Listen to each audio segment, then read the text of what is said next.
এই এলিজিবল লিস্টে যদি আপনার নাম থাকে তাহলে কিন্তু আপনি বাংলার আবাস যোজনা টাকা পাবেন বা বাংলার আবাস যোজনার ঘর পাবেন। বাংলার আবাস যোজনা প্রকল্পের যে ফাইনাল লিস্ট সেটি ইতিমধ্যে পাবলিশ করে দেওয়া হয়েছে বা প্রকাশ করা হয়েছে। এর আগের একটি ভিডিওতে আমি জানিয়েছিলাম বাংলার আবাস যোজনা প্রকল্পের ফাইনাল লিস্ট প্রকাশ করা হবে প্রতিটি ব্লক অফিসে এবং প্রতিটি জেলা অফিসে এবং অনলাইনে প্রকাশ করা হবে সমস্ত জেলার অফিসিয়াল ওয়েবসাইটে। তো হ্যালো বন্ধুরা, আপনারা দেখছেন টেক বাংলা ইউটিউব চ্যানেল, আপনাদের সঙ্গে আমি ফিরোজ। তো ইতিমধ্যে বাংলার আবাস যোজনা প্রকল্পের যে ফাইনাল লিস্ট প্রকাশ করা হয়েছে সেটি ৩ ধরনের লিস্ট প্রকাশ করা হয়েছে। প্রথম হচ্ছে এলিজেবল লিস্ট, দ্বিতীয় হচ্ছে ইনএলিজেবল লিস্ট এবং তৃতীয় হচ্ছে ইনঅ্যাক্টিভ লিস্ট। তো চলুন এই ভিডিওর মাধ্যমে আমরা দেখে নেব তো কিভাবে আপনি দেখবেন লিস্টে আপনার নাম আছে কিনা বা কিভাবে বাংলা আবাস যোজনা প্রকল্পে ফাইনাল লিস্ট ডাউনলোড করবেন বা দেখবেন অনলাইনের মাধ্যমে।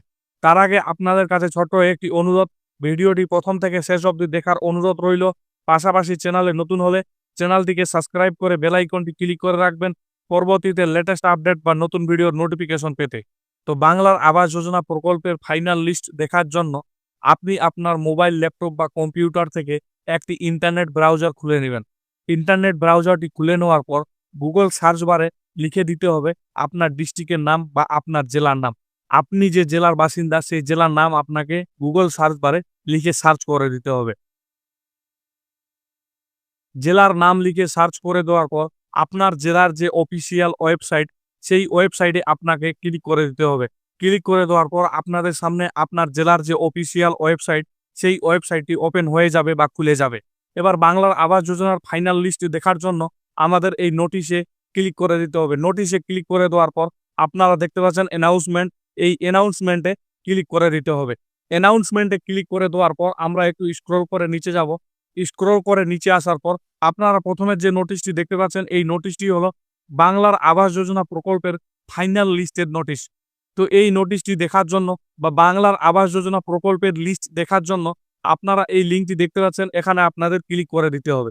ক্লিক করে দেওয়ার পর আপনাদের সামনে এরকম একটি ইন্টারফেস চলে আসবে, তারপর আপনাদের ওকেতে ক্লিক করে দিতে হবে। আপনাদের আবারও বলে দিই, প্রতিটি ডিস্ট্রিক্টের ক্ষেত্রে বা প্রতিটি জেলার ক্ষেত্রে বাংলার আবাস যোজনা প্রকল্পের যে লিস্ট সেটি দেখার জন্য একটু নিয়ম আলাদা হতে পারে, কিন্তু আপনি আপনার ডিস্ট্রিক্টের বা আপনার জেলার অফিসিয়াল ওয়েবসাইটে গিয়ে নোটিশ অপশনে বা নোটিফিকেশন অপশনে গিয়ে অ্যানাউন্সমেন্টে ক্লিক করে আপনি আপনার ডিস্ট্রিক্টের বাংলার আবাস যোজনার লিস্ট দেখতে পারবেন বা বাংলার আবাস যোজনার লিস্ট ডাউনলোড করতে পারবেন।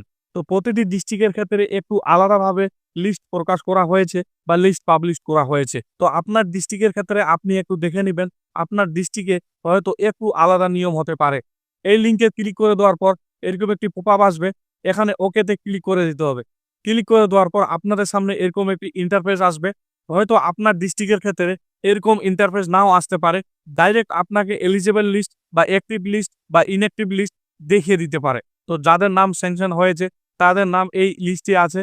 তো এই লিস্টটি দেখার জন্য এই এলিজিবল লিস্টে ক্লিক করে দিলেই আপনাদের সামনে লিস্টটি ওপেন হয়ে যাবে। তো আপনারা এই লিস্টে আপনার ডিস্ট্রিক্টের নাম, আপনার গ্রাম পঞ্চায়েতের নাম এবং আপনার গ্রামের নাম এবং যিনি বেনিফিশিয়ারি তার নাম এবং বেনিফিশিয়ারির বাবার নাম এবং আধার কার্ডে কি নাম আছে এবং ব্যাংক অ্যাকাউন্টে কি নাম আছে সমস্ত ডিটেলস আপনারা এখান থেকে দেখে নিতে পারবেন। তো এই লিস্টে যদি আপনার নাম থাকে তাহলে আপনি আবাস যোজনার ঘর পাবেন বা আবাস যোজনা প্রকল্পের টাকা পাবেন।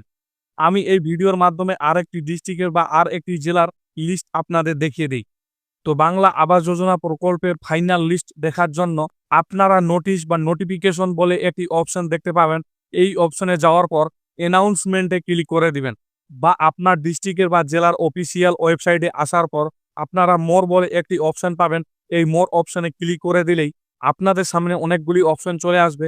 তো এখানে আপনারা নোটিফিকেশন পেয়ে যাবেন বা নোটিশ পেয়ে যাবেন বা আপনাদের ডিস্ট্রিক্টের বা আপনাদের জেলার অফিসিয়াল ওয়েবসাইটে বাংলার বাড়ি নামে একটি অপশন যুক্ত করা হবে। সেই বাংলার বাড়ি অপশনে আপনাদের ক্লিক করে দিতে হবে। ক্লিক করে দিলেই আপনাদের সামনে এরকম একটি ইন্টারফেস চলে আসবে। তো প্রথমে আপনারা দেখতে পাবেন সাব ডিভিশন। আপনার ডিস্ট্রিক্টের যতগুলি সাব ডিভিশন আছে সেই সাব ডিভিশনগুলির নাম থাকবে এবং এরপরে আপনারা এখান থেকে দেখতে পাবেন ব্লক। আপনার যেটি ব্লক হবে সেই ব্লকটি আপনাকে এখান থেকে খুঁজে নিতে হবে। খুঁজে নেওয়ার পর আপনারা এখানে দেখতে পাচ্ছেন ভিউ। এই ভিউয়ের এখানে আপনারা দেখতে পাচ্ছেন এলিজেবল লিস্ট, ইনএলিজেবল লিস্ট এবং ইনঅ্যাক্টিভ লিস্ট। তো বাংলার আবাস যোজনা প্রকল্পের ফাইনাল লিস্টে আপনার নাম আছে কিনা সেটি দেখার জন্য আপনাকে এলিজেবল লিস্টে ক্লিক করতে হবে। এই এলিজেবল লিস্টে যদি আপনার নাম থাকে তাহলে কিন্তু আপনি বাংলার আবাস যোজনা টাকা পাবেন বা বাংলার আবাস যোজনার ঘর পাবেন। এই লিস্টটি আপনি প্রিন্ট আউট করে রাখতে পারেন বা ডাউনলোড করে রেখে দিতে পারেন। এবং এলিজেবল লিস্টে যদি আপনার নাম না থাকে তাহলে আপনি ইনএলিজেবল লিস্টে আপনার নামটি খুঁজে নিতে পারেন। যদি আপনার নাম ইনএলিজেবল লিস্টে থাকে তাহলে কিন্তু আপনি বাংলা আবাস যোজনার ঘর পাবেন না। তো বন্ধুরা, এইভাবে আপনারা বাংলার আবাস যোজনা প্রকল্পের ফাইনাল লিস্ট দেখে নিতে পারবেন আপনার হাতে থাকা মোবাইল, ল্যাপটপ বা কম্পিউটারের মাধ্যমে। তো বন্ধুরা, ভিডিওটি কেমন লাগলো? আশা করছি আপনাদের ভিডিওটি ভালো লেগেছে। যদি ভিডিওটি ভালো লেগে থাকে এবং যদি কোনো বুঝতে অসুবিধা হয় এবং যদি কোনো জানার থাকে এবং যদি কোনো জানতে চান তাহলে অবশ্যই কমেন্ট বক্সে জানাবেন। পাশাপাশি চ্যানেলে নতুন হলে চ্যানেলটিকে সাবস্ক্রাইব করে বেল আইকনটি ক্লিক করে রাখবেন পরবর্তীতে লেটেস্ট আপডেট বা নতুন ভিডিও নোটিফিকেশন পেতে। আজকের মতো এখানেই সমাপ্তি করলাম। দেখা হচ্ছে আগামীকাল আবারও কোনো নতুন একটি ভিডিওতে। ততক্ষণে সুস্থ থাকুন, নিরাপদে থাকুন। ধন্যবাদ।